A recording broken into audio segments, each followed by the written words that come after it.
Hello friends, Manish Kumar देव YouTube channel में आप सभी का स्वागत है। इस वीडियो में हम मध्यकालीन भारत के कुछ महत्वपूर्ण टॉपिक्स को कवर करेंगे। पिछला वीडियो में हमने गुलाम वंश और खिलजी वंश के बारे में चर्चा किया था। इस वीडियो में हम तुगलक वंश के बारे में चर्चा करेंगे। तो आइए देखते हैं। तुगलक वंश का शासनकाल 1320 से 1412 ईस्वी तक चला था, जिसमें पहला शासक गयासुद्दीन तुगलक हुआ, जिसका शासनकाल 1320 से 1325 ईस्वी तक चला था। तुगलक वंश का संस्थापक गयासुद्दीन तुगलक को कहा जाता है। तुगलक वंश का संस्थापक किसे कहा जाता है? तो आंसर हो जाएगा गयासुद्दीन तुगलक। गयासुद्दीन तुगलक प्रथम सुल्तान था जिसने अपने नाम के साथ गाजी, जिसे काफिरों का वध करने वाला कहा जाता है, उसे जोड़ा था। किसने? गयासुद्दीन तुगलक ने अपने नाम के साथ गाजी उपाधि जोड़ा था। गयासुद्दीन तुगलक ने दिल्ली के पास स्थित पहाड़ियों पर रोमन शैली में एक नवीन नगर तुगलकाबाद को बसाया था। तो यहाँ पर एक प्रश्न उठता है कि तुगलकाबाद को किसने बसाया था? तो आंसर हो जाएगा गयासुद्दीन तुगलक ने। गयासुद्दीन तुगलक ने अपने राज्य में कुओं और नहरों का निर्माण करवाया था। तो कुओं और नहरों का निर्माण किसने करवाया था? तो आंसर हो जाएगा गयासुद्दीन तुगलक। गयासुद्दीन तुगलक की मृत्यु 1325 ईस्वी में बंगाल अभियान से लौटते समय उसके पुत्र जूना खान के निर्देश पर अहमद अयाज द्वारा निर्मित लकड़ी के महल के गिरने से उसी में दबकर हो गया था। नेक्स्ट शासक जो आया, मोहम्मद बिन तुगलक। मोहम्मद बिन तुगलक का शासनकाल 1325 से 1351 ईस्वी तक रहा था। मोहम्मद बिन तुगलक का वास्तविक नाम क्या था? उलुग खान था। मोहम्मद बिन तुगलक सल्तनत काल का सर्वाधिक विवादास्पद सुल्तान था। सल्तनत काल का सर्वाधिक विवादास्पद सुल्तान कौन था? तो आंसर हो जाएगा मोहम्मद बिन तुगलक। मोहम्मद बिन तुगलक जो है मध्यकालीन समस्त सुल्तानों में सर्वथा योग्य व शिक्षित विद्वान था। इसने मोहम्मद बिन तुगलक को पागल, सनकी और रक्त पिपासु इत्यादि आदि नामों से भी जाना जाता है। मोहम्मद बिन तुगलक जो था प्रथम सुल्तान था जिसने योग्यता के आधार पर लोगों के बीच पदों का आवंटन किया था। किसने? तो मोहम्मद बिन तुगलक ने, जिसने योग्यता के आधार पर लोगों के बीच पदों का आवंटन किया था। मोहम्मद बिन तुगलक ने कृषि के विकास के लिए अमीर ए कोही नामक एक नए विभाग की स्थापना की थी। तो अमीर ए कोही नामक नए विभाग की स्थापना किसने की थी? तो आंसर हो जाएगा मोहम्मद बिन तुगलक ने, जो कि कृषि से संबंधित था। जियाउद्दीन बर्नी द्वारा रचित फतवा ए जहानदारी से मोहम्मद बिन तुगलक कालीन इतिहास की जानकारी मिलती है। तो यहाँ पर एक प्रश्न मतलब उठता है कि मोहम्मद बिन तुगलक कालीन इतिहास की जानकारी किससे मिलती है? तो आंसर हो जाएगा फतवा ए जहानदारी से, जिसके रचयिता कौन है? जियाउद्दीन बर्नी है। नेक्स्ट है इब्न बतूता रचित किताब उल रेहला भी इस काल के इतिहास की जानकारी देती है। एक और पुस्तक है जिसका नाम है किताब उल रेहला, किसके द्वारा रचित है? तो इब्न बतूता के द्वारा रचित पुस्तक किताब उल रेहला भी मोहम्मद बिन तुगलक के इतिहास की जानकारी देता है। नेक्स्ट है इसने अपनी राजधानी को दिल्ली से देवगिरी में स्थानांतरित किया था। किसने? तो मोहम्मद बिन तुगलक ने अपनी राजधानी दिल्ली से देवगिरी में स्थानांतरित किया था। इसने देवगिरी का नाम बदलकर दौलताबाद रखा था। किसने? तो मोहम्मद बिन तुगलक ने देवगिरी का नाम बदलकर दौलताबाद रखा था। मोहम्मद बिन तुगलक के शासनकाल में सबसे अधिक विद्रोह हुए। किसके शासनकाल में सबसे अधिक विद्रोह हुए? तो मोहम्मद बिन तुगलक के शासनकाल में। इसने आदिलाबाद का किला और जहां पनाह नगर का भी निर्माण करवाया था। किसने? तो मोहम्मद बिन तुगलक ने आदिलाबाद का किला और जहां पनाह नगर का भी निर्माण करवाया था। यह प्रथम सुल्तान था जिसने हिंदुओं के त्योहारों में भाग लिया था। कौन? मोहम्मद बिन तुगलक जो था प्रथम सुल्तान था जिसने हिंदुओं के त्यौहार जैसे होली दिवाली के अवसर पर भाग लिया करता था। मोहम्मद बिन तुगलक की मृत्यु 1351 ईस्वी को तारगी को समाप्त करने के लिए सिंध जाते समय हुआ। सिंध जाते समय कहाँ हुआ? थट्टा के निकट गोडाल में हो गया था। इतिहासकार ABM हबीबुल्ला ने इसकी मृत्यु पर लिखा था कि अंततः लोगों को उससे मुक्ति मिली और उसे लोगों से। तो ये था मोहम्मद बिन तुगलक का शासनकाल।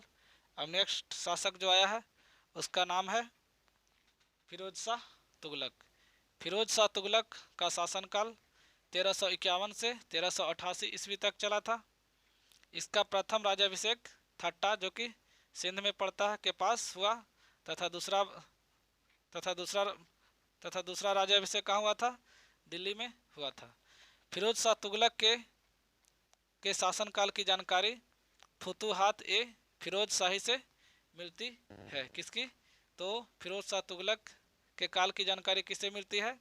फुतुहात ए फिरोज शाही से मिलती है, जो कि किसके द्वारा लिखा गया था?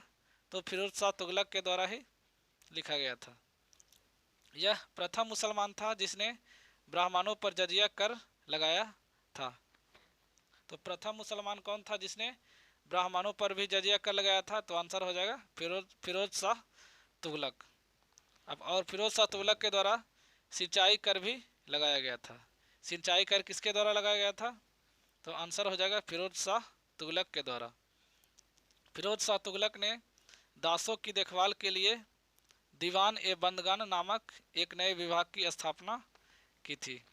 दीवान ए बंदगान नामक एक नए विभाग की स्थापना किसने की थी? तो आंसर हो जाएगा फिरोज शाह तुगलक ने।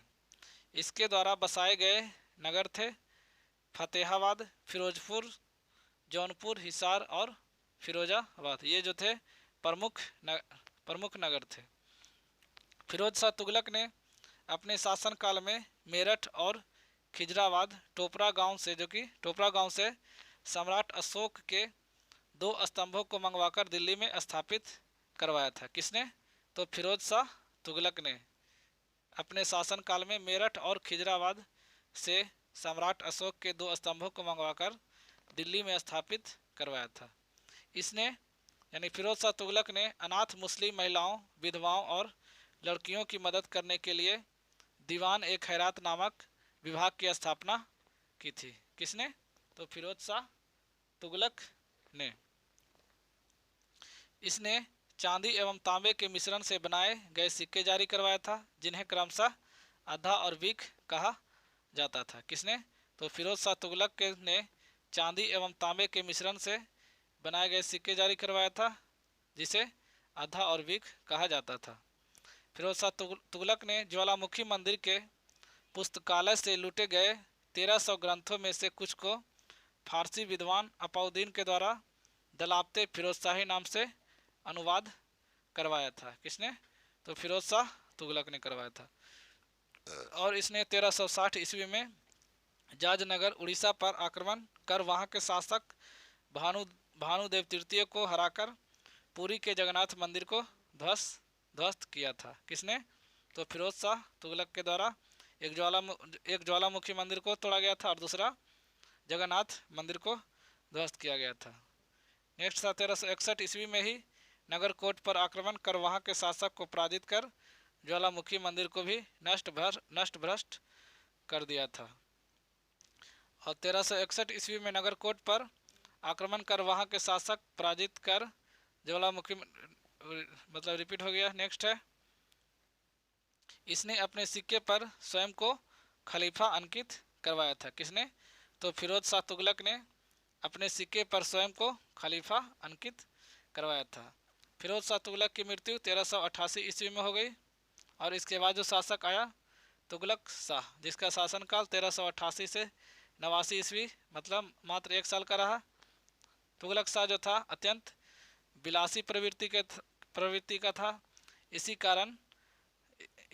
कारण सरदारों ने इसकी हत्या कर दी थी। नेक्स्ट शासक जो आया अबू बकर, उसका शासनकाल भी 1389 से 1390 ईस्वी यानी 1 साल तक रहा।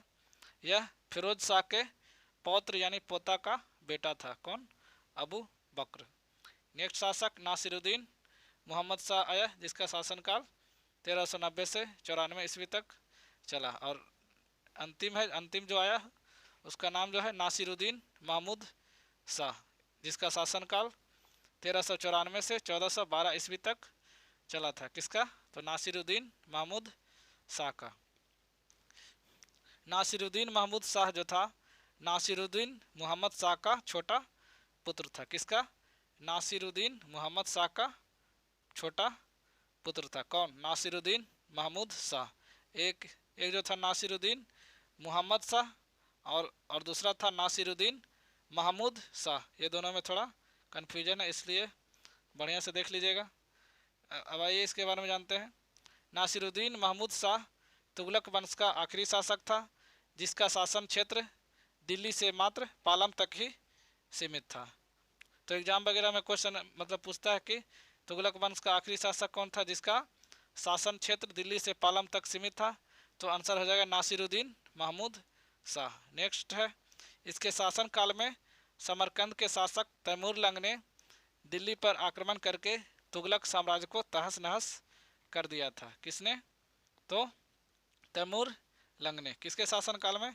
तो नासिरुद्दीन महमूद शाह के शासन काल में समरकंद के शासक कौन था? तैमूर लंग, जिसने दिल्ली पर आक्रमण करके तुगलक साम्राज्य को तहस नहस कर दिया था। नेक्स्ट पॉइंट है, तैमूर के आक्रमण के समय महमूद शाह दिल्ली छोड़कर भाग गया था। नेक्स्ट है, 1405 ईस्वी में ही तैमूर की मृत्यु के बाद दिल्ली पर अधिकार कर लिया था। किसने? नासिरुद्दीन महमूद शाह ने। नासिरुद्दीन महमूद शाह की मृत्यु 1412 ईस्वी में हो गई थी। सन 1413 ईस्वी में दौलत खान लोधी और खिज्र खान के बीच दिल्ली की सत्ता के लिए युद्ध हुआ, जिसमें खिज्र खान विजयी हुआ और एक नए युग सैयद वंश का आरंभ हुआ। तो दोस्तों ये था आज का महत्वपूर्ण वीडियो। अगर वीडियो अच्छा लगे तो लाइक कीजिए, नए हैं तो चैनल को सब्सक्राइब कीजिए और कमेंट में ज़रूर कुछ लिखिए। अब मिलते हैं नेक्स्ट वीडियो में, तब तक के लिए जय हिंद जय भारत।